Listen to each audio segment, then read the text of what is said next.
welcome. Let's see, it's 1:24 on April 15th. Day, and Nolan is with us. He's going to walk us through S-126 and some financial implications that may or may not be in it. Great. For the record, Nolan Langwell, the Joint Fiscal Office. I'm having Kristen post two fiscal notes. One was the bill as passed by the Senate. One was the bill as passed by the Committee on Senate Committee on Health and Welfare. The reason I have both is because the Senate Committee on Health and Welfare passed the bill that had appropriations in it. And that's what was the anticipated cost to implement the bill. Senate appropriations, as has been tradition, stripped the appropriation out to have it be go into the budget and be considered as part of the full context. The Senate's in a different position because you guys, when you're doing a bill that has money in it, first half of the biennium, you can save the money in the budget. But the Senate, they get the budget, but then they have a bill and they have to reconcile that somehow because they have the budget, but they don't have the bill anymore. So anyway, the timing, or they send the bill before they have the budget, you know what I'm getting at. So it's a little bit different. So the previous chair had stripped the appropriations out and then waited for everything to come back. And they can think about what their priorities were. And this current chair is doing the same thing. So as a result, the bill was stripped out, but I'm going to show you the Senate Health and Welfare version of this fiscal note because that has the appropriations. And what those appropriations were what the anticipated costs to implement the bill at the time it was passed. And I say that in terms of timing because since the bill is passed, I've heard from AHS that the numbers may have changed, but I'll walk you through it. So the first thing is Section 15 would create 7 positions to carry out the provisions of the bill. So there was 5 new classified positions of the Green Mountain Care Board. So there was a director of global budgets, 1 project manager, 1 director of reference-based pricing, 1 project manager, reference-based pricing, and then a staff attorney. And from AHS, we heard that they needed 2 limited service positions. One was a healthcare reform integration manager. One was an administrative services director. And I'll just. Yeah, Leslie. I'm sorry, I just need to be oriented. You said section 15, but I'm looking at the bill. Is that what you're talking? It was as passed by Senate, not by the Senate, but by the Senate Health and Welfare. Okay, so it's a previous. Yeah, but I'm going by that one because Okay, no, I the get bill that. is the same except the appropriations are taken out. So I'm focusing on what the appropriations of the bill would be needed. So, Okay, so that was removed from what we got. yeah, so apologies for the confusion. Yeah, no worries. I'm sorry. So you see here, this is on the fiscal note from Senate Health and Welfare. I broke it out by what the agency Human Services says they would need and what the Green Mountain Care Board says they would need. So at the time, agency Human Services told us that they needed $250,000 for hospital transformation grants, another $100,000 for the development of a statewide healthcare delivery plan, $1 million for contracts, the 2 limited services positions, and then data integration grants to providers. We determined that could actually go in the HIT fund. So their ask was 1.5 million general fund, 250,000 for HIT for a total of about 1.8 million. That said, after the bill had passed, AHS approached me and they said, well, the numbers we gave you was when we were thinking about what we needed for the AHEAD model. And it was the same work. And they said that they've since sort of rethought about it. And they're saying that what they would need to implement this bill versus what they were thinking about in terms of AHEAD are different. And that the appropriation that they would require would likely be more. So I recommend, you hear from them as to what it is that they think they need. But this is what was told to us when we passed the bill at the time. So that's what the Senate is carrying in terms of their thoughts on what. Now, that said, we don't know what Senate appropriations, if they'll fully fund the bill as it was intended. And I think you have time to figure it out. Can you clarify what their ask was around the contracts? I'm sorry, what is they? AHS. AHS. Yeah. AHS. So they have they had requested $1 million for contracts. Did they indicate which sections of the bill these contracts were going to? I don't recall. This was when they sent me the email or conversations that I had with them, this was like how it broke out. I don't recall if they got up and testified to it after the fact. I don't recall. So, but that said, again, I had a follow-up conversation with them and they said, we put some more thought into it. And we think the needs to implement this bill as passed by the Senate will require a different rethink of resources in terms of contracts, positions, et cetera. So, but they didn't give me a new number. They just said it would be more. Daisy, now I have another question. Maybe this is further down in the memo, but did they speak to this surprisingly low figure for standardization of electronic hospital data? Not that I recall. I've had a lot of conversations since then. So if I did have a conversation with them about it, I can't remember what it was said, but I don't think I did. I'm sitting here furiously Googling because it has completely left my brain, what act number it was. And if you don't have this now, that's fine, but maybe it's something we could think about. So the hospital transformation grants. Right now, AHS is implementing, is it Act 167? Yeah. It should be doing. Or you could just gonna. I was gonna say that, but it seemed too obvious. So were they given positions in order to do that work around hospital transformation? Grants only, if I recall. It was just grants. And if I recall the conversation, it was some money was going to go to the Green Mountain Care Board, some was going to go to AHS. At one point, more was going to AHS than Green Mountain Care Board. Then it flipped the other way. I don't remember how it landed or if all went to one. I can't remember where the money went, but none of it was for positions. All of it was for grants and contractors and whatever. Okay, so theoretically, right now, they're spending that money, that grant money on work around hospital transformation and global budgets Mhm. based upon the recommendations of the Green Mountain Care Board. So we're in phase 2 of what I'm considering phase 2 of 167. Maybe. I Theoretically, they're sort of doing this, they've already been appropriated money. And then my other question is around, have they been appropriated money, not grant money, but have they been appropriated for positions around head? And we're moving us ahead, AHS, I'm still on AHS here, on ahead, and what happens when Yeah. ahead? I don't actually have the answer to that. I don't recall. I don't think there's any AHS positions in the budget specific to a head. I know the Green Mountain Care Board was looking for positions. We all know that because of the work that was required of them would require resources. I recommend that you invite AHS to come in and talk about that. Their thoughts about what a head is and how it integrates with this and what they think their new need is. What I would say is that on the one hand, like, and same with the Green Mountain Care Board, like to do this work, like they need resources. And I don't always feel like that I'm qualified to tell them what they would need to operationalize anything because I'm not in the field, I'm not in their trenches.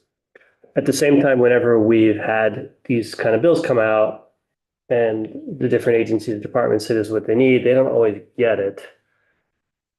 I don't know how to find that balance if they come in and say they need a lot of money. That said, again, we're not in the field. We don't know what it is that they truly need. And I strongly believe in giving departments and agencies the resources they need to do what we tell them to do. But I can't tell you if the amount that they say is appropriate. To move on to, oh, For sorry. the record, when I was asking about whether or not they've been appropriated for a head, I was not referring to FY 26. I'm wondering, did we give AHS money for FY 25 or even 24 to us ahead with a head? Because they've been in the planning stages of this for a couple of years. I don't recall, honestly. I can find out, but I really don't remember if we've given them money for our head model. My gut is, sorry. Oh, no, go ahead, your gut. No, my gut is probably not specific to a head and more towards, the bigger picture.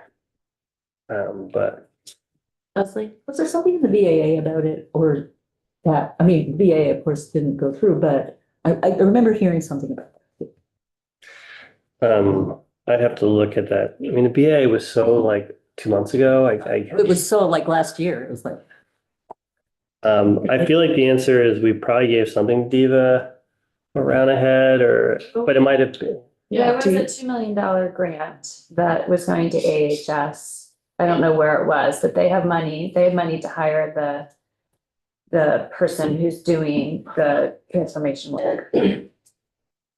So that's the 167 piece? Yeah, Okay. but I don't know where it was or how they got it or if they already had it, but I know there was a talk of Yeah. that $2 million.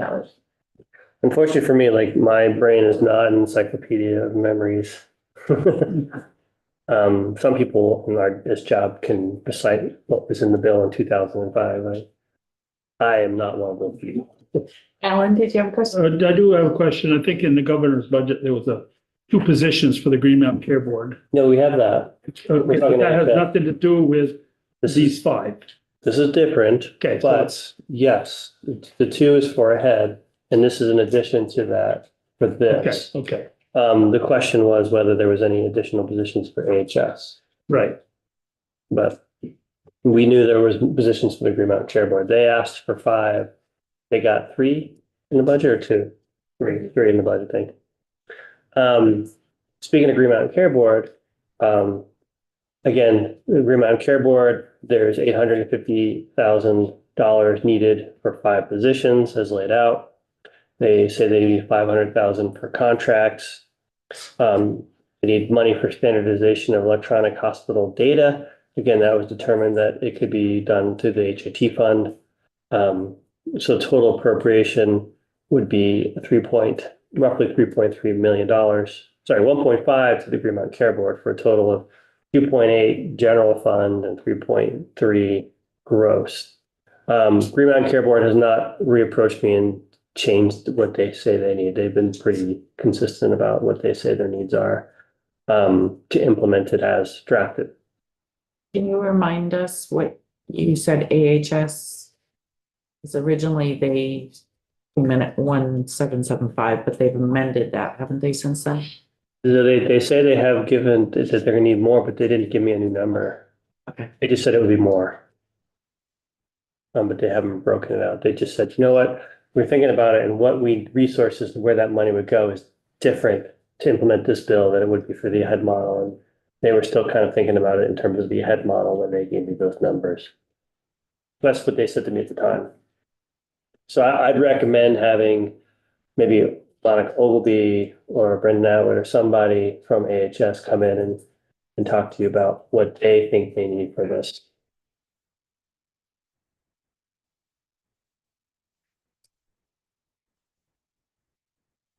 Is there a breakdown of these positions and what sections of the bill they pertain to? Rather than in aggregate, just for our sake. Well, I think you can say the first two, the Green Mountain Care Board, the Global Budget Director and the Global Budget Project Manager clearly is global budgets. Then the Reference-Based Pricing Director and Project Manager are clearly for reference-based pricing. I don't know what section those would refer to. And then my understanding, the staff attorney would just sort of do all of it. To help create the legal capacity to be able to take on the additional legal work required. So they would be part of both. I don't remember what covered sections of the budget those particular pieces are, but that's how I would allocate them. And then again, for the limited service positions at this point for the AHS, I think that's sort of to be determined. Because they probably need different positions now, or different layout. Is an administrative services director. What do they do? I don't know the answer to that. And that's also like, I imagine it's like different categories within state services that pertain to sort of generalizations, and then you plug them into the department and it's very specific what they do there. And then whether it's a director two or an analyst one has to do with their pay grade and level of responsibilities, experience, et cetera, et cetera. I couldn't tell you what that does. Couldn't tell you what it does. Oversees all the services. Administrative though, so it's more. It's an administrative position. They are, we can look them up though. I mean, that's like a defined role at AHS. And these were also limited service positions, so they might be around for 2 or 3 years, and then at some point, they're not needed. Versus asking for permanent positions that the Green Mountain Care Board did. So they had a vision. Now, again, positions that they think they need now are probably different.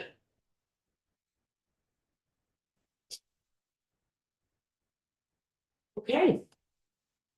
Any other questions? For Noel?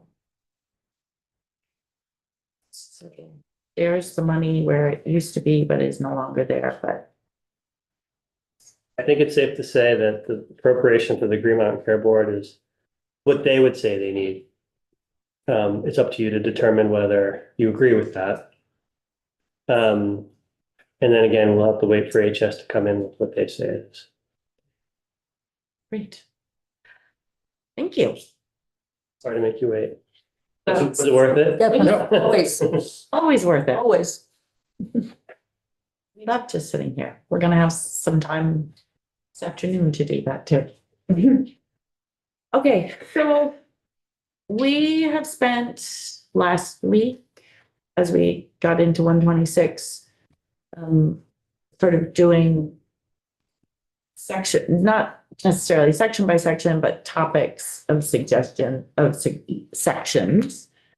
We did a lot on reference-based pricing, which was section 2 and 3, and sections 4, 5, and 6 are kind of weaving into our knowledge around reference-based pricing.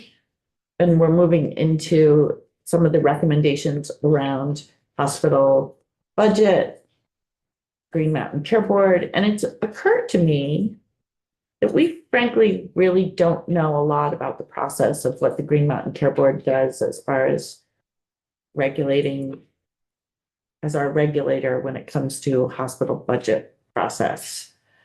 So if we're gonna do a deep dive into hospital budget process and changing it, then maybe we should figure out how we got to where we got. And so I've asked Mr. Fisher to just talk a little bit about the hospital budget process. So he's going to do that. And unfortunately, we don't have legislative counsel for a bill that we need to do a walk through from Human Services, and she's not available till 3. So we'll have a long break. Unless you want to talk for an hour and 15 minutes, which we could always listen to you for an hour and 15 minutes. Go. Wow. Good afternoon. Mike Fisher, healthcare advocate. And I have with me Sam. Hi, Sam. Happy to spend a little time talking on a high level about the hospital budget process. Sam is the member of our team that pays the most attention to the hospital budget process over the last number of years. And also, I think on a high level about sections 4, 5, and 6 of the bill, which really are about the hospital budget process. But I have to also start with I know you've heard me do this, and you're probably tired of hearing me do this, but as I'm driving in this morning, thinking about what is in front of us, I can't help but want to repeat for you the level of crisis I feel. And I know last week I talked about this crisis from the perspective of the need to set prices for care. But today needing to talk about the crisis from the perspective of our hospitals and what's in front of us.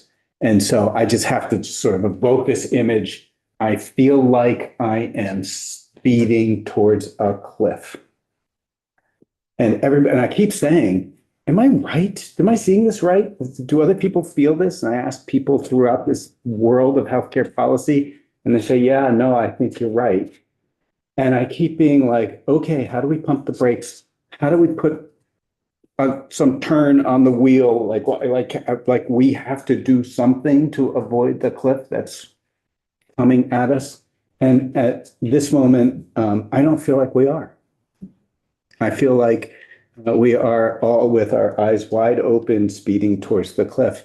And, I remember, the chair asked me to come sit in the seat an hour or two ago, and I had the thought of like, okay, today you're going to get the unvarnished healthcare advocate. Now, maybe you often get unvarnished healthcare advocate, but probably going to get myself in all kinds of trouble today because I feel like I just need to call all of us out here about the crisis that we're in. And, I remember a number of, in the summer when the Hammer report came out and seeing the immediate attack the messenger response, I remember thinking, the exercise of Hammery might have been so that we can say, we told you so in a number of months. Now, the one thing Hammery got dead wrong is he thought it would take 2 or 3 years.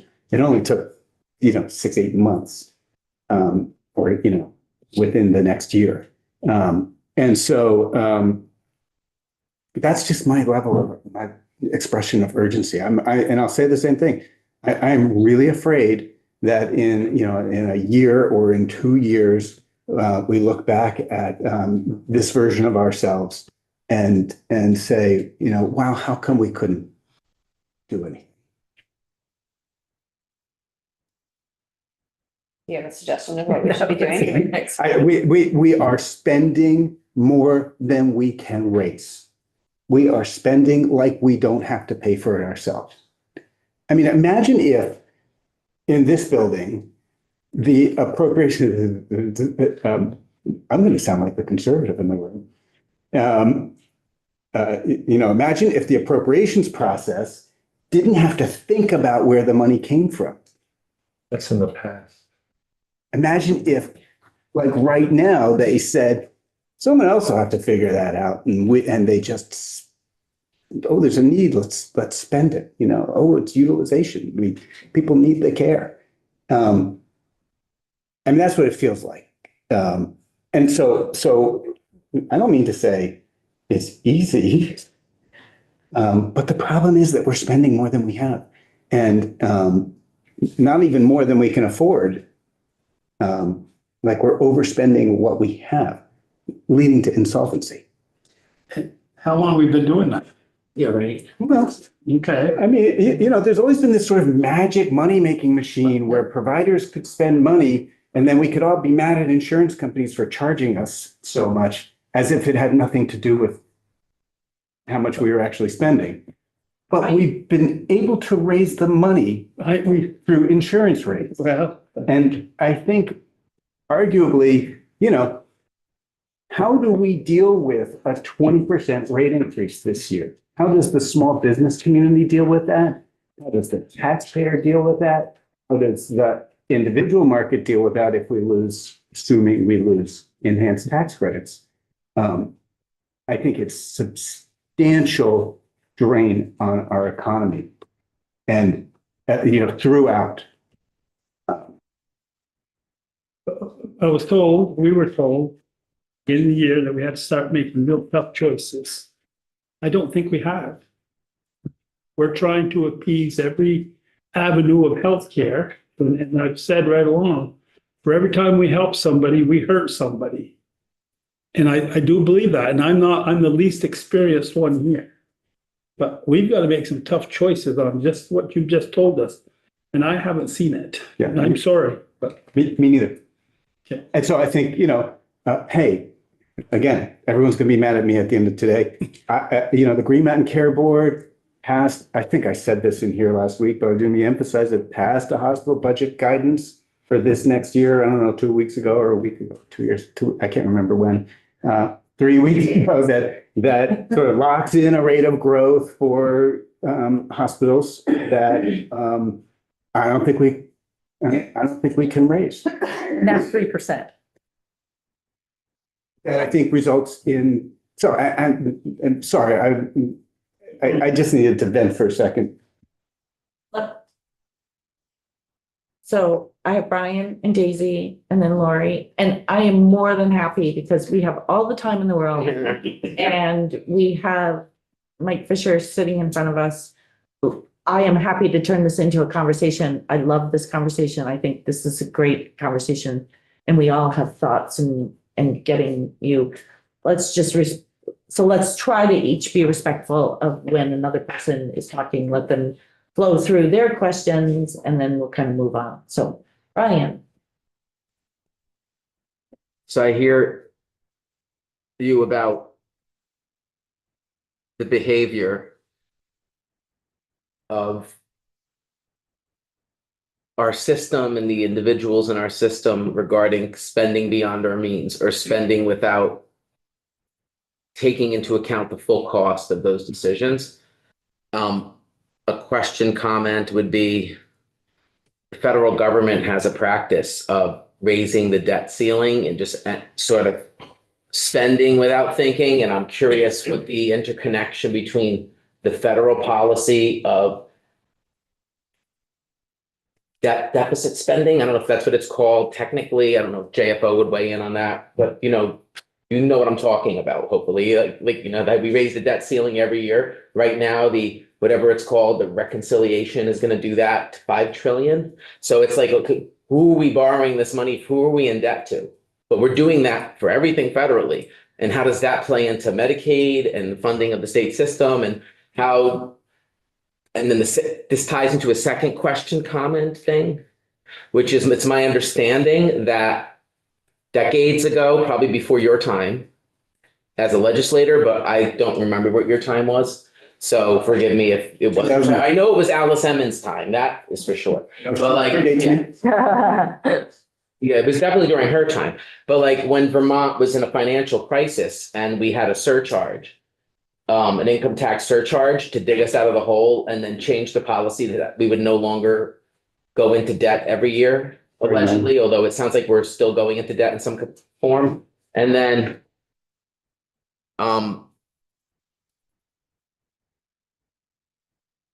Yeah, keep going. Okay. I'm just cleaning up my mess that I got in the way. it's symbolic. It's like symbolic as I'm asking the question that the witness is picking up the mess they left behind. That's how I feel, what I feel like we're doing now. It's like cleaning up the mess of past generations. But the third question to it is, all that being said, where's the money? And I know the state economist talked about how a small percentage of the population was benefiting at a record level, and that when the state economist talked about dealing with economic issues, they said he said you could either deficit spend, take money out of your reserves, or tax those who have the money more. And so I guess I just putting all that out there, I guess, what comments do you have on all that? Except what came to mind when you were talking. Yeah. I think, well, the first thing to say is federal government gets to do things that we don't get to do. And I think sort of your high level question makes me want to sort of bring us back down to sort of recognition that we're not talking, I suppose theoretically, one could propose to do a tax increase in order to pay for this. But at the moment, all we've been talking about is sort of the healthcare financing system that is based on premiums and co-pays, and out-of-pocket costs. with an injection of, and you're right, an injection of decent amount of dollars that come through the taxpayer to pay for public employees and through the taxpayer to pay for the federal supports. But I don't know, it Representative Sheehan, it makes me want to say, it reminds me of the point that no one's here to bail us out this year. Like, we don't have a partner in the federal government that is going to say, well, Vermont and other rural states are in trouble and we need to for some extra supports to make sure people get the health care. That's just not in the cards. And we're not in an environment where it would be viable, in my opinion, to have a Snelling surcharge, if you will, to raise money to pay for Vermonters' care. That's the kind of thing that in a previous life I supported. So I know I didn't answer your question, but sort of coming back to the realities that are in front of us and wanting to try and pull us a little, I know I went lofty to try and pull us a little bit back to the bill. And the hospital budget process is a very specific process. I think it would be great to get Sam's thoughts, because he spends a lot of time thinking about it, but and watching it from year to year in a much more nuanced way than I do. And it would also be great to hear from the board at some point about just the mechanics of how it actually works from their perspective. But we're locked in this process to a much more contained. We don't get to raise the debt. We don't have a debt ceiling.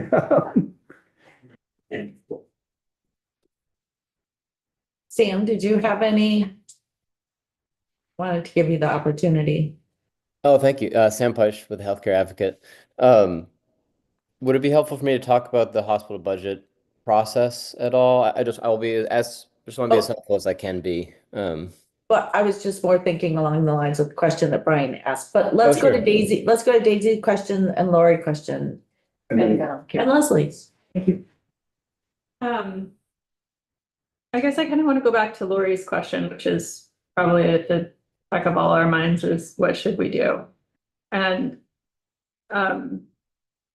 also really top of mind is the fact that we're losing a lot of federal support, a ton of federal support. If I remember right, VDH's budget is like around 50%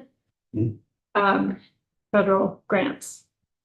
Not to mention, the support of specific programming that's going to just rattle individual health.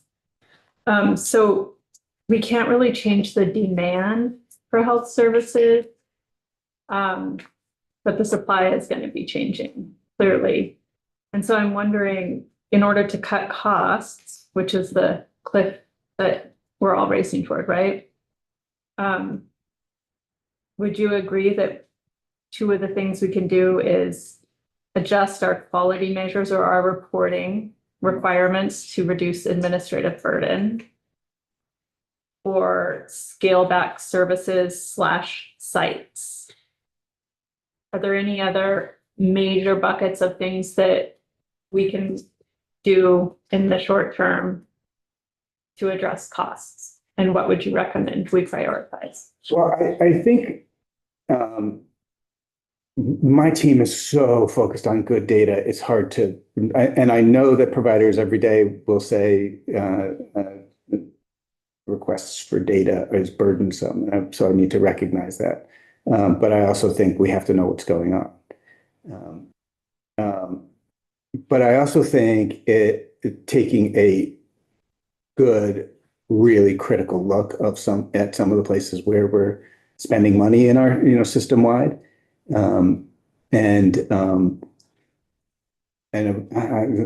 really goes to the same. I apologize for saying the same thing. If we don't pull the money out of the system ourselves, the system or the market will do it to us. And so, yes, as the healthcare advocate, I am in support of every community having all of the care that Vermonters need. But in an environment where we're not paying for it, I have to support a planful process that maybe right size is not the right thing to say anymore, that preserves all of the care we can preserve in the communities, and prioritizes the care in the communities that are most important to have close to people, and have to make some of the tough decisions about where we're going to have to centralize in order to afford it. I think what I want to keep top of mind is, as we have this discussion, who the we is and who can actually do it, because I don't want, there's some things we can do and there's a lot the legislature cannot do. Yeah. And so as the public becomes more aware of the crisis we're in, I think we need to stop saying we, they, and them. We need to say, what can the legislature do? What do the hospitals have to do? What does AHS have to do? What does Green Mountain Care Board have to do? Because there's not a whole lot we as a legislative body can do. Thank you for making that point. When I say we here, I mean the public interest. So I do mean the legislature and the Green Mountain Care Board and the Agency of Human Services and our hospitals. Yeah. And our provider networks, and I mean the public interest. Yeah. And it's not on anyone. I mean, it's kind of on all of us here. And we all have a role to play, but some roles are less than others. Or are different, right? Yes. Leslie? I think I heard you say that the 3% budget guidance by the Green Mountain Care Board is higher than you wish it were. Is that fair? I am understanding that a system-wide 3%, it will lead to, I kind of said this in the press the other day, or I got quoted the other day. It's the same thing we've been doing. It's no change. I mean, what we've been doing has been leading to the likes of 20% rate increases. And so I would expect with this kind of a rate increase, hospital budget spend increase, a rate increase that's like what we've been seeing recently. So if I may, there are states, I think Massachusetts and Maryland, I may have it right, that actually set rate increases in statute. So I'm wondering if that is something to think about. That is something that we could consider. I'm not sure it's the right thing. No, not a lot, but that this bill 126 might be worth a conversation about that. Because as the cliff gets closer, I think we have to look at every lever. And I'm just wondering if that is a lever we need to consider. So it's a great point. I think that, let me take a step back and say, over the, how many years have we been doing this? 12 years or something since the board has been doing hospital budgets? Is it 2014 is maybe the first year? For the majority of those years, the Green Mountain Care Board has given pretty much what hospitals have asked for. And it's like 99% of what hospitals ask for, maybe for the first 10 years of the board's existence. Okay, now we find ourselves in a different place. And I got to imagine, this kind of goes a little bit to the we point. I got to imagine that any individual entity here is scared to death of doing what needs to be done. And so in a way, I think I'm sort of echoing your point. If the public interest can agree that that we have really tough choices to make, and we all have to bear that on our shoulders, that the Green Mountain Care Board needs some backup. Mm-hmm. I'm not sure setting rates in statute makes sense. I don't think I go there, but a clear directive from the legislature about the challenging choices the board has to make this year makes some sense to me. Included in 126. Yeah, I'm gonna try to answer the question. Mhm. And I've thought this way for over 20 years. The hospital is the biggest cost driver in the healthcare system. And I think, I believe, I don't think, I believe if we restructure the services that the hospital provides, and we check, a lot of the services they're providing now in the emergency room goes away from the hospital. And the hospital has a catchment area. And around the catchment area are FQAC type things, Mhm. express care type things, urgent care type facilities. They'll cost less money. People will be able to get the services they need. You go to the hospital when you need to go there to have an operation or something like that. But all the stitches and all that stuff can be done in a much cheaper way. And I think if we look at restructuring that, we would go a long way to control, I'm not going to say reducing all the costs, but you'll control it. And it'll be, for the most part, you'll be paying less money. You, me, would be paying less money for healthcare services. I've seen it work. Yeah. But we don't want to take that step for some reason. Let me call on Sam, see if he wants to jump in. Yeah, thank you for the question. Or really it's a view I share. I think one of the challenging things that has happened in Vermont is that we have, I think, called upon our hospitals to do a lot of that work, to reinvest in community programs. And I don't always think it's necessarily in their interest to do that. And I also don't know necessarily if it's really, I mean, I've just spoken, I won't say which hospitals, but hospitals don't always have the resources and capacity to do that work. And oftentimes it's better led, I mean, they will tell you that it's oftentimes better led by community organizations themselves that would be potentially directly funded by the state. So I do think there has been an underinvestment in community organizations that do this prevention work, this population health work.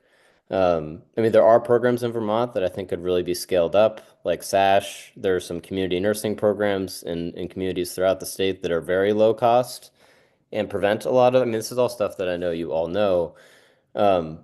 But I think historically we've asked hospitals to kind of be the engine somewhat of facilitating that change. And I think we need to kind of move away from that approach. And what I'll say about just to go back to the commercial rate growth issue, or I'll say it's an issue. We definitely need an affordability standard. Rep. Goldman, I appreciate your comment. The board does have an affordability standard. It's pegged to inflation, so that's where the 3% comes from. The issue with that is if we accept that hospital prices and costs are already too high, having an allowable rate of growth above that, it's just, if you have like an overflowing cup, it's just adding more water on an overflowing cup. So that's really the crux of my concern in that area. Hope that helps. I didn't really get it. Sorry. Yeah. Can you Oh, I repeat can- your I can say it metaphor? Yeah, well, so I mean, so just think of, I mean, revenue is really a byproduct of utilization rate and price. It's just, that combination. So if we have, and costs are the same way. So if we believe that hospital prices are too high and utilization is really hard to manage, like that's going to be a big number if you multiply those two things together. Does that make sense? So if prices are already really, really high for some hospitals, which I think there's good evidence that they are, we're allowing them to increase their prices every year. So in my view, we really need to get prices down to a more appropriate level that's aligned with Vermonters' ability to pay, using a metric like median household income. Because what we've had historically is rate increases that far exceed any metric of ability to pay, whether you use wage growth or income growth. And I think that's really what the public is feeling. The other thing is hospitals carry too much bad debt.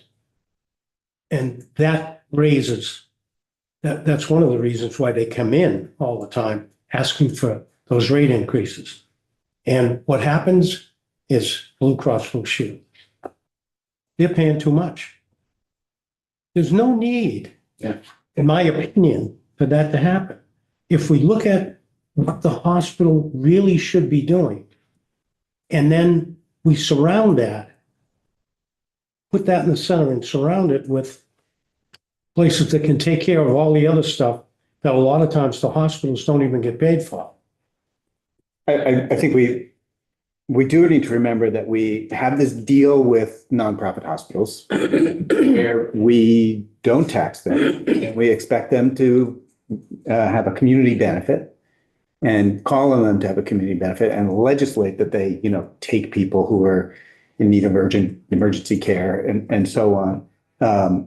And then also ask them to be careful in the way that they treat people who owe them money. And and we don't have the infrastructure of support that would avoid bad debt. We don't provide the level of care of support for people. We don't have the wraparound that it would take to avoid bad debt. And so it is, I've said this before, bad debt, medical debt, is the other two sides of the same thing, are, an expected outcome of the system we've built. Not hospital's fault. It's the public interest's fault in the system we've designed, what we have. Can I just sort of I'm going to try and pull us down a little bit. So, section 4 of S126 is the duties that hospitals have when they in the hospital budget process. And let me just label it. Sections 4, 5, and 6. Section 4 is the duties that hospitals have. Sections 5 is the Green Mountain Care Board's hospital budget review. And section 6 is a new review of hospital networks.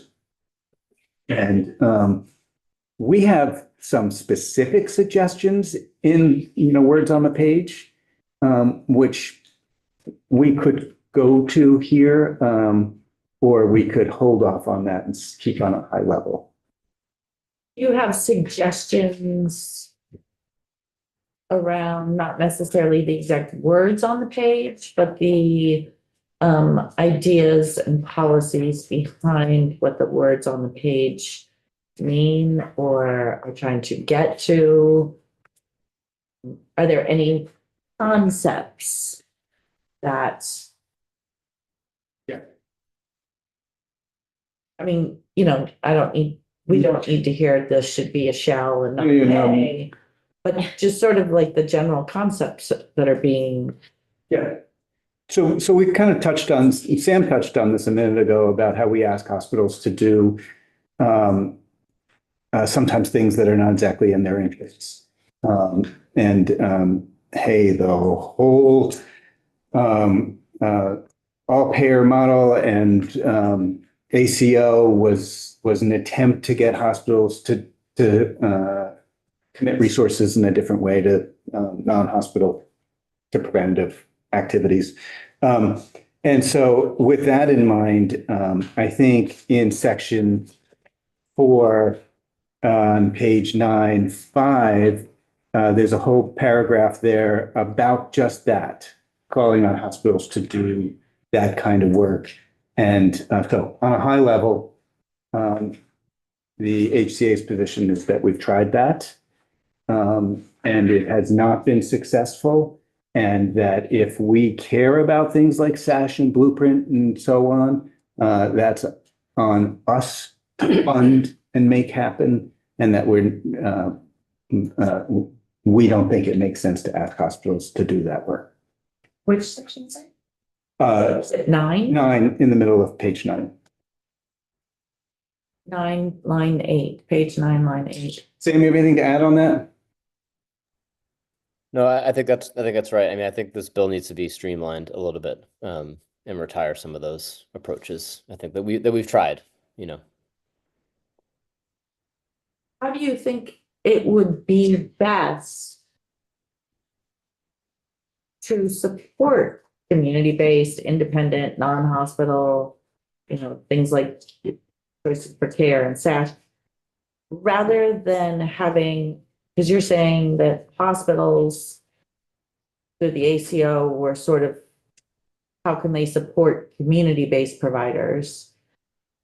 What would be a suggestion on how the system should be set to support community-based providers, since you're recommending that it's not the hospital's responsibility? Yeah, I mean, I do see that tug of war of you're asking to support your very competition, almost in a way. Yeah, I mean, let me just at least recognize that the last however many years of the all-payer model, SASH and Blueprint were funded by the federal government through the mechanism of the, our APM, our all-payer model. It wasn't exactly money coming from, it wasn't money coming from OneCare.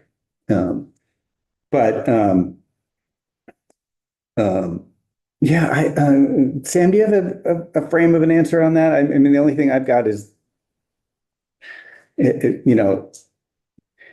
we support SASH, if we think SASH is a good mechanism to, which I do, I would sort of top of list of the kind of thing that I think is a no-brainer for us to support, we got to support it. Like we have to fund it.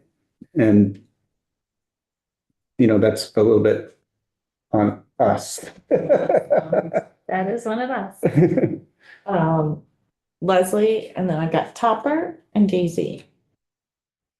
I guess I was thinking about global budgets, and my understanding is that perhaps the idea of global budgets is that hospitals will invest in their community to keep population that they're responsible for healthier, and therefore require less care at that end of, the continuum need. So I'm just trying to think about this, what you're saying in the context of global budgets and the philosophy behind that. And this may not be the right time to talk about that, but I'm seeing an intersection there. Yeah. And I guess I feel that tension too. And I, in theory, I love the concept. Which one? The concept that we give hospitals the task of caring for the community, and we fund them to care for the community, and they have to set the priorities to actually care for the community instead of having to worry about their bottom line, do enough knees to keep the doors open kind of thing. I love the theory. I just haven't seen it pan out. If, in Brattleboro, And maybe we were never structured really to actually do it. well, we haven't yet for sure, but in Brattleboro, they're doing this whole program through the EMT and rescue, going into people's houses before they have their knees and coming to them after they have their knees, and really trying to, CHF and all these chronic illnesses and people out of the hospital. So that's a potential in how a hospital may invest in its population. I'm wondering. When I was a baby legislator, I was sitting in a hospital board room in Porter. So this is long enough ago. I'll just go ahead and tell the story. And the CEO was saying to his board, where the bottom line doesn't look good, but don't worry, we're coming into flu season, and so revenue will come. Of course. And at that time, I was just like, wow, the finances of this thing are turned on its head. And so to your point, imagine a world where they made money by helping people avoid the flu. And I think we've made huge ground. That story is really old. We've made huge ground since then. But the concept anyway. Mm-hmm. Topper.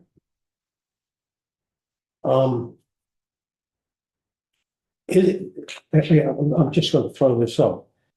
Is there any major reason why we could not control hospital healthcare costs with a global budget that increased every year by the Consumer Price Index, or something similar to that. And the hospital was in fact part of the system that is providing us the services instead of being independent of the hospital. You just don't provide the services that periphery, like SASH or whatever other community, an express care place, that kind of thing. Those services provided it there, it'll be cheaper to do it there.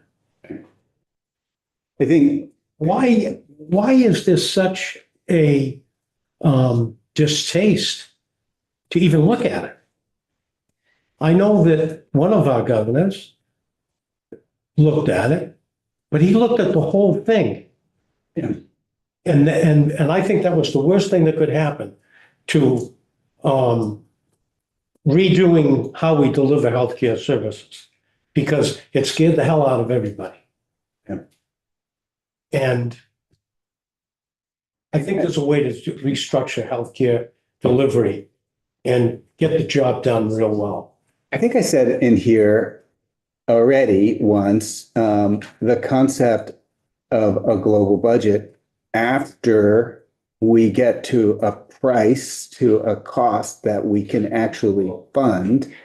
Like we can't do it until we have first gotten to. So I think your point is well taken, but it has to be based on real dollars that we're actually able to raise. Okay, let's talk about real dollars. Real dollars is what the hospital is doing now. That's inflated because they're doing things they shouldn't be doing. Because it can be done cheaper another way, the way I described. So you take, that's where the real dollar comes from. How much would that cost?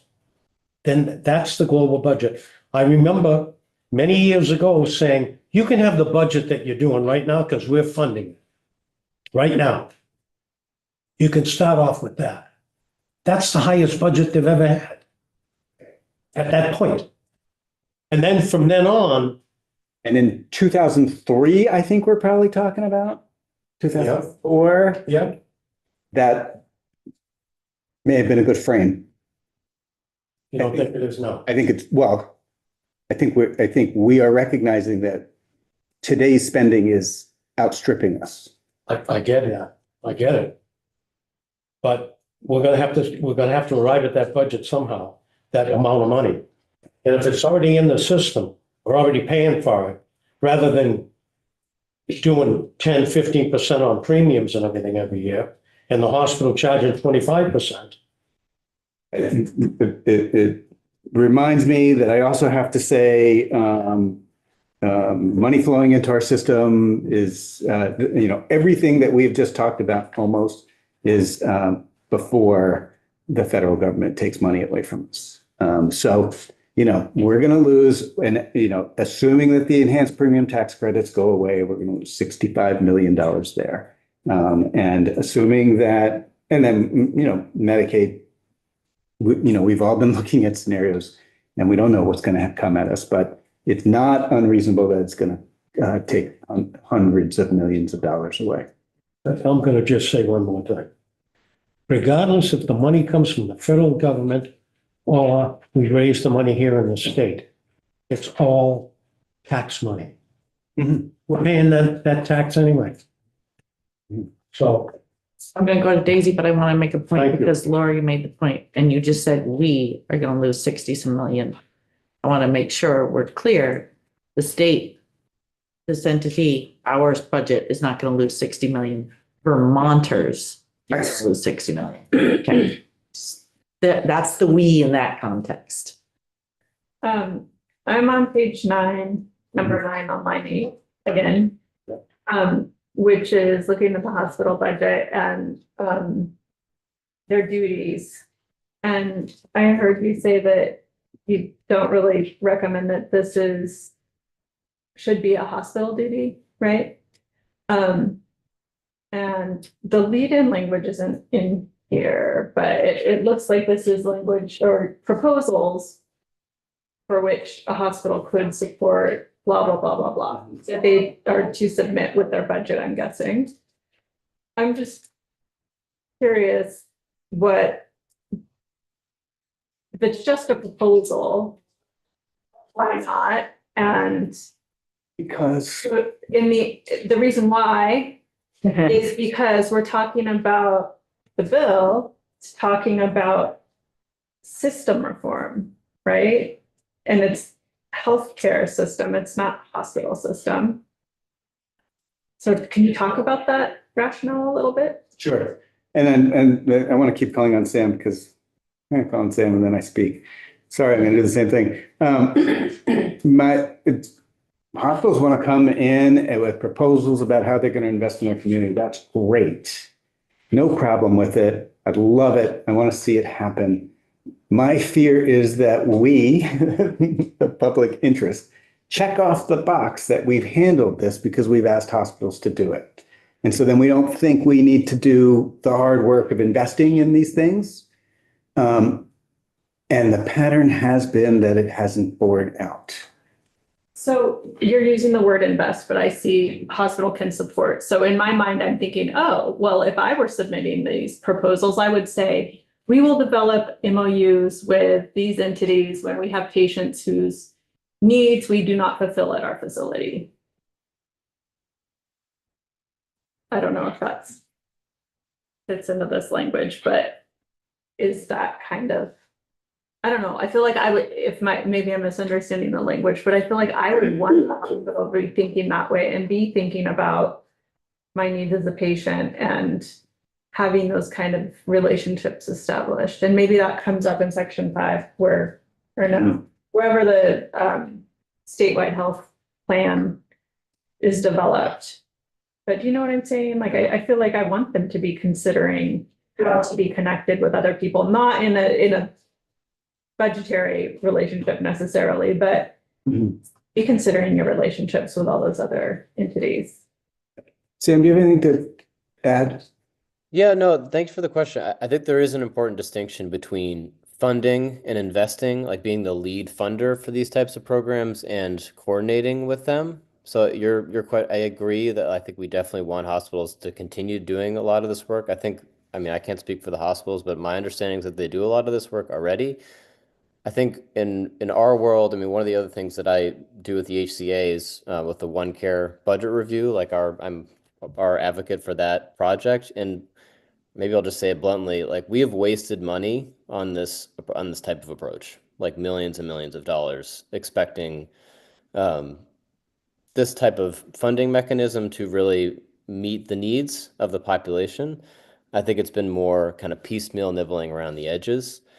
So when I see like on line 13, investments in the healthcare workforce, I really think that that's where the state needs to step up rather than asking hospitals to do it. Because I mean, I think hospitals would likely say that, you know, if you want us to invest, like we need to charge more, you know, we need to make more revenue. And if I am saying one thing clearly, it's that our prices are too high. So we need them to come down to free up a lot of extra money to spend on these types of programs, which actually cost a lot less than a hospital visit. Oh, hey. Go ahead. I want to make sure I get to him. So I have a request, which is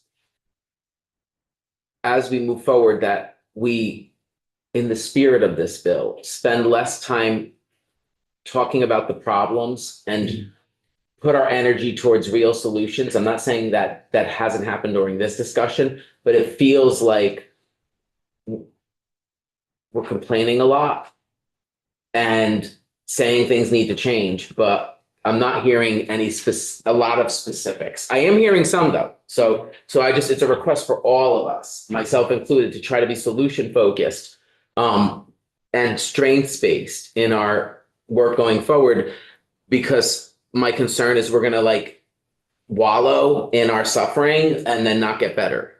And in that regard, I'm curious to hear more, not necessarily today, but over the course of the testimony. So our witnesses today are welcome, but so are other stakeholders who are here or who are like watching us from, I almost said abroad, hopefully you're not abroad, but like not in the room. When we think about the social drivers of health, that I've said this before, and I can find evidence or we can bring in public health people to testify that out of the 50-something% of social drivers that impacts health outcomes, 30-something% of that is out of the 50-something% that's related to health. That 16% or something is, I'd have to look up the number. It was the last time I checked on like whatever the federal website was, Lord knows what it says now. But because they're changing by the day and it's unreliable, unfortunately, on some of them now, what's true or not. For example, slavery has been being removed from the African American History Museum. Yeah. But I'm just saying, like, we may need to rethink where we get this data from. But the last I looked on the federal level, it's at 16% are related to healthcare access, 34% related to healthy behaviors. As we look at investing in increasing access to primary care and reducing the cost of hospital care, how do we increase access to healthy behavior? Mhm. You know, that's like, for example, like under the ACOs and or the all-payer model, I think the ACOs, we allowed primary care offices to spend differently. So like someone could go to their primary care physician and they would say, your cholesterol's high. And instead of just saying, here's a pill, they say, would you like to talk to a nutritionist? This happened for me. So it's like real. And then a nutritionist meets with you as part of that and helps you look at your diet. Could we go further? Could primary care offices say, would you like a gym membership? We can give complimentary gym memberships through the healthcare system now. Could we offer a low level of, I'm not saying, we need to train everyone to be Olympic bodybuilders, but could we offer training and exercise support through primary care offices? The question is like, in terms of in the spirit of solutions, what else can we do besides just saying we're going to spend more money on one point of care versus another? How can we actually encourage healthy behaviors across the system of care so that we're addressing the full 50-something% of the social drivers of health? If that makes sense. I know that was a little convoluted. I'm sorry, but. And before you answer, I just want to say, I hear you on we should stop complaining about past and all that. My hope is, however, with this conversation is we need to know what we have tried so that we're not doing it again. I mean, I think we're all gonna be like we. I think as we are making decisions about what's in this bill, it's important that we have a frame of reference in order to know that, we have tried things in the past and they have not had the intended consequences. So I just want to, if it sounds like we're just sitting here complaining about how things are, I just wanted to level set that. And another dynamic, just to say out loud with reference to this, is that there's probably, a long list of things that we all think would help have better outcomes and healthier Vermonters and reduce costs over some period of time. And I think does also, and I'm not suggesting we don't advance those concepts and work on those things, and we have a fiscal crisis that is very much short term. Getting people to eat better is not going to help this year's budget crisis, is my point. And so I'm not suggesting we don't help people eat better. Yes, we should. But there's also a level of pressure on us that's immediate. Mindy? I too, I am very interested in what is going on because I don't have the history that everybody else did. I do have a history though. In my previous life, I was a elder care case manager, and I was on the ground floor of the whole staff concept coming together. And at the beginning, it just seemed so out there, but it has turned out to be such an amazing program. And it is evolved into something that you never knew that it was going to evolve. I was actually speaking to them in the cafeteria when I first got here and just listening to what it has become. And I said, maybe you should like, okay, it's not really my idea, but I said, maybe you should have like clinics and have them in the buildings where you are and have the neighborhoods around, which had to be like, I'm thinking of the very first SASH program, which happened to be on Heidelberg in Burlington. And there's an elderly neighborhood around that. And they were at the time having people go in and sort of becomes like a doctor's office where you can get them their flu shots and you can become, it just could evolve into something more. And as we're sitting here thinking, as somebody who always made their kids' doctor's appointments very late in the summer, like you could do clinics for kids for their doctor's appointments. I'm with you. I'm thinking, let's start thinking outside the box here. Like we've been doing things exactly the same for so long with the same exact outcome. And I think there's more than me and more than the people that started SASH who can come up with these great ideas to get things up. And I do have a question for you while we're talking about money. Anyways, I just want to say that we should have to think outside the box. When I'm thinking about money, my question is, how much does malpractice insurance figure into the high cost of all of this? Because what, you don't think it matters at all? No. And the reason I'm asking this is because my OBGYN had to leave their practice outside and go inside a hospital because they no longer could afford the high cost of malpractice. Is that a driver in increased costs, do you believe? Certainly, there are costs in our system, the way we have it designed, including malpractice, including medical education, Yes. debts that people have who are trained that are a driver. I am not particularly focused on either of those things because I don't have an answer for them. Yes. But I think you're right that for sure. Leslie, and then I think we're gonna let Mike kind of Sum up. finish, or Sam. Yeah. Sort of finish up with just sort of the process as it is right now. And then we can take a break. I knew if we had you in today. I find this very interesting. Leslie. Yeah, thank you. I'm listening to you clearly, Mhm. and what I'm hearing is that we really have to think about two different problems. We have to think about the population we have, which is a pretty sick population. And we have to think about the population coming up, which hopefully we can keep healthier.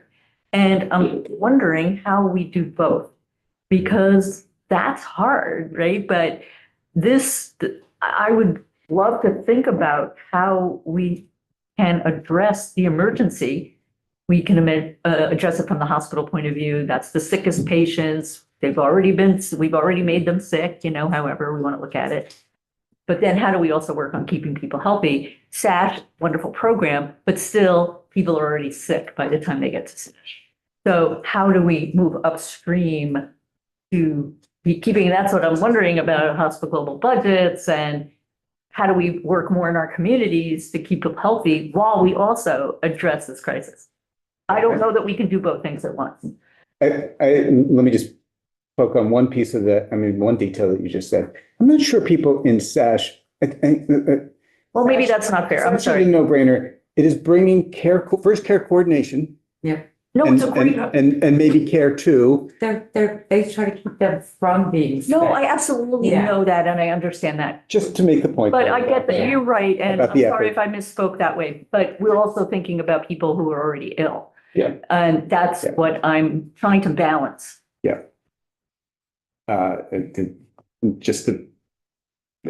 Your comment reminds me of Steve Meyer, the second chair of House Healthcare, who talked about the challenge of flying the plane while we fixed it. That's where I'm at. And so, I don't know. So I'm wondering, is this an opportunity to have that conversation yet again, or did it ever lead to anything meaningful?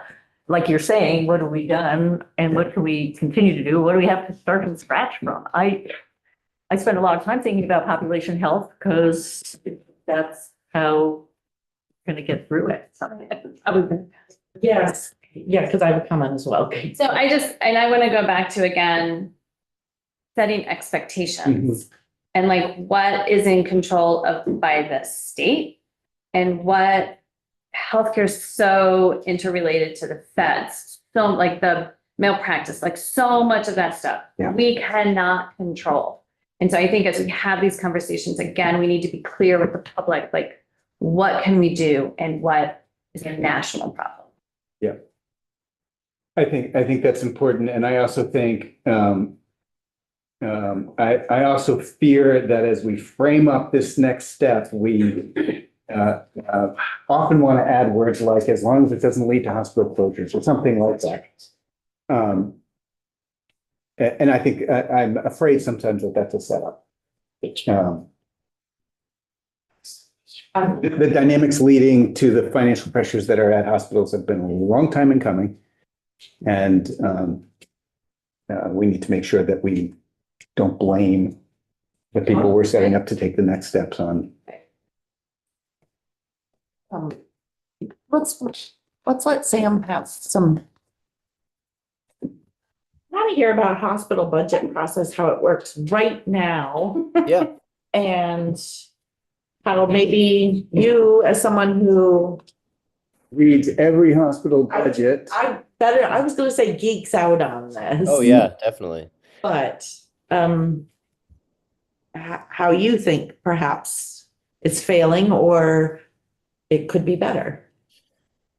Yeah, no, thanks. And I'll try to keep it brief because sometimes I can go too technical. So I apologize for that. So the board, Mike mentioned the hospital budget guidance process. So every year the board has this really public, transparent process where they essentially pick the metrics by which the hospitals are going to be evaluated. We get to have influence on how that guidance is developed. So do the hospitals. There's an opportunity for public comment. So the three main benchmarks that were adopted this year were around commercial rate growth. You can think of that as price growth, net patient revenue growth, and expense growth.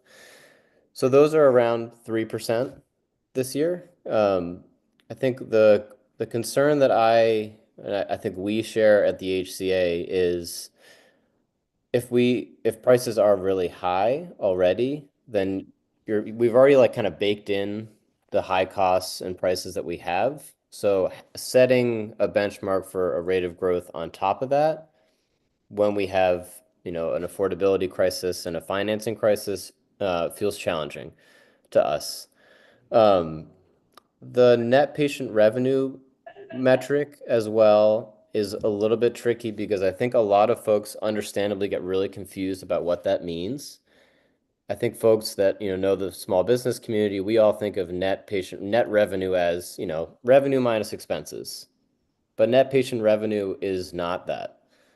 So it is revenue derived from patient care minus, contractual allowances, if you have a contract with Blue Cross, or deductions for patient financial assistance. So what's tricky about that metric and one of our recommendations, which I can share with the committee, was that we move away from that metric because it really blends price and utilization together. And I think one thing that all of you have been talking about rightly is, are our costs really high because people are using the hospital too much, or they aren't able to see their primary care physician, or are prices too high? And it's really hard to kind of separate that out using a metric like net patient revenue, which the board has used for many years. So at a high level, I think the board really needs to move, and we've recommended this is all public, moving more. Oh, go ahead. Yeah. No, I thought I heard someone jump in. Moving more directly to regulating provider prices, hospital prices. And I think some of that is contemplated in the bill. I think our fear is that it's not soon enough. I think we really need to be moving as fast as we possibly can to get prices to a more appropriate level. So at a high level, that's kind of how the process works. And then at least how the guidance is adopted. And then in August, so every hospital comes into the board. we have So, an, Sam, let me ask you, Sam and I have a conversation over the table here. But Sam, there also has to be a utilization metric as well, Mhm. right? We can't just say this is the prices. Totally. And so what we've recommended is looking at trying to separate those two things out, looking at utilization separately. And the board is also doing this a bit more so too, particularly in the last couple of years. But I think that's one of those metrics that I think we should de-emphasize just because it's too imprecise. And I think it gives us like regulating on something that is a little bit misleading and incomplete is not, I think it's not the whole problem, but I think that's one area where I think we can improve. Yeah, maybe I'll just stop there and answer any questions that the folks have. I can go through like what hospital budget hearings look like in that process too, if it's helpful, but. I think Leslie has a question, but I have a question specific to this bill, because it contemplates, I mean, I'm a little confused, we started with sections 2, 3, and we have 4, 5, 6. Mhm. And 2, 3 is about reference-based pricing. 4, 5, 6 is all about setting global budgets. So which is it? Do they work in concert with each other, or is one a mechanism to be able to get to the other? Like, I don't know how we could possibly do a global budget right now until we've right-sized the system, which right-sizing the system might be reference-based pricing. And then once you're at the right reference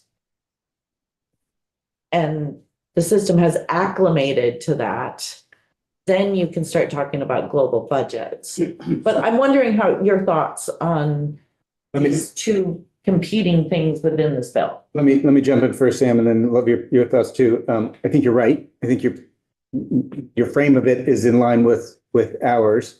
When I started last week, I said something like, maybe it's section 3, getting reference-based pricing right in the bill is the most important. We think the most important.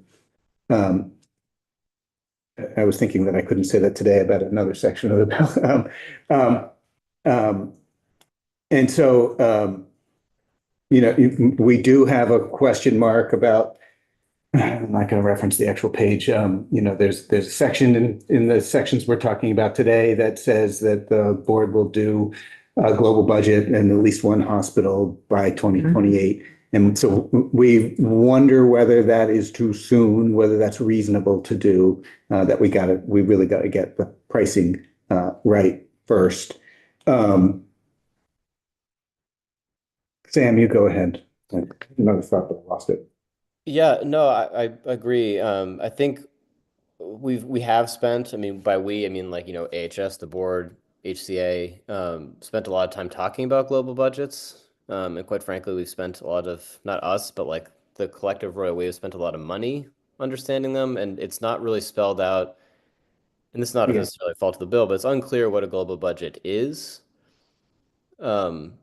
And I think a fear, just to speak bluntly about that, is I fear that parts of this bill are like the global budget piece are a little bit too both technical and vaguely or not well defined. I think the reference-based pricing stuff is clear in some areas. I know you've heard comments about us, but how to make that a little bit more clear. But to me, I worry about metrics like that, and hard goals when we don't necessarily know how we're defining it, if that makes Thank you, sense. Sam. You reminded me, and you came up to the edge of it just now. I think it would be really important to hear from the board what they think global budget means. I think there's an argument that what they're doing today is akin to a global budget. Having sat through, I don't know, 1,000 hours, I'm exaggerating, a lot of hours in the global budget technical advisory work group over the summer and fall, global budget could mean something very different than what we're doing now. Can I just also add, I mean, a lot of this was in the context of ahead, getting global budgets in a methodology adopted, a lot of really good work, thoughtful work. I think that is at best uncertain.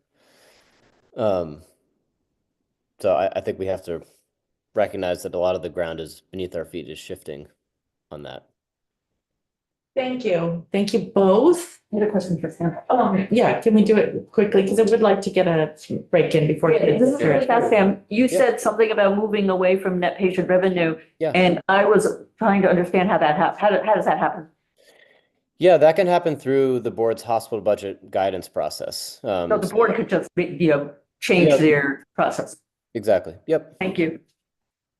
Thank you. Thank you. Thanks so much. Great seeing you again.